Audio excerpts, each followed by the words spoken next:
Kung di pa nagreklamo si Dwight Howard, wala pang babaguhin ng PBA. Ngayong wala ng height limit ang liga sa susunod na Commissioner's Cup, sino nga ba ang mga potential former NBA stars na realistically pwedeng maglaro bilang import sa ating pambansang liga? Sila ba ang sagot sa palubog na viewership? Pero bago natin pag-usapan, palike naman ang ating video bilang suporta. Gusto kong i-categorize ang mga potential imports sa tatlong kategory based sa budget ng koponan. Una syempre ang first class na afford magbayad kahit magkano. Dito ang SMC, MVP at syempre ang Converge. First on the list, di na tayo lalayo kay Superman himself, Dwight Howard. Siya ang may gusto nito at nagpahayag na ito ng interes na maglaro sa PBA noong naglalaro pa siya sa Strong Group PH. Di ko na kailangan pang ipakilala kung ano ang kalibre niya. Sunod, si DeMarcus Cousins na nakapaglaro na sa Taiwan.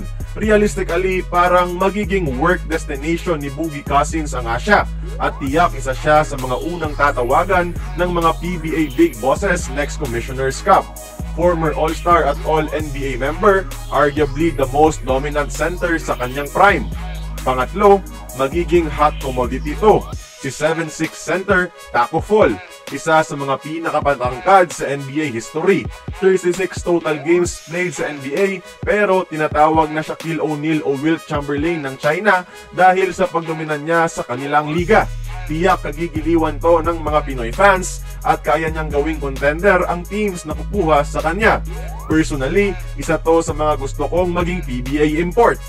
Sunod, si Willie Cauley-Stein, 7-footer current NBA free agent at interesado na noon pa man sa Pinas to the point na pinatato pa nito ang Gilas Warcry na puso. Second category yung middle class teams, yung independent at semi-farm teams. Sila ang Rain or Shine, Phoenix at Northport. Unang pumapasok sa isip ko dito ay si Sim Bhullar. May tangkad na 7'5", mostly nasa G-League lang at 3 games lang sa NBA. Pero dito sa Asia, dominant inside force itong si Bhullar. Though di nagaano ka-impressive ang recent numbers, yung tangkad nito makaka-elevate sa level of play ng mga independent teams. Pangalawa, former second overall pick Hasheem Thabeet. Considered as a bust sa NBA history, naging isa sa mga intimidating presence sa Asian basketball landscape itong 7'3" center. Monster double-double average sa bawat Asian leagues at dati pang Defensive Player of the Year sa Taiwan. So home country sa Tanzania na to ngayon, pero pwede pa rin tong makontak with his previous Asian connections.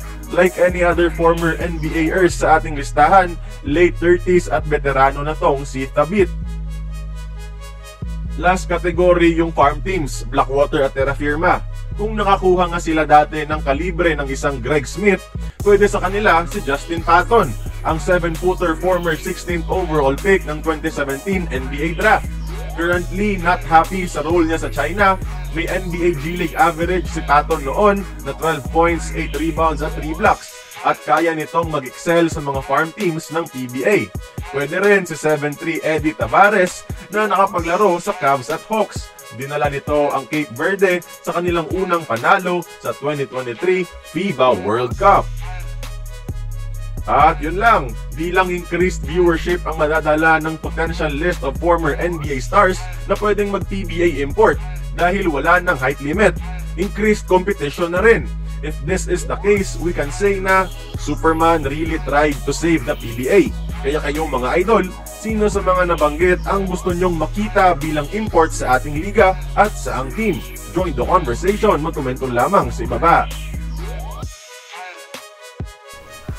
Kung nagustuhan mo ang ating video, please like, share, and subscribe. I-follow mo na rin ang ating social media platforms for more exclusive sports content. Until then, this has been Courtside Buckets. See you on the next one.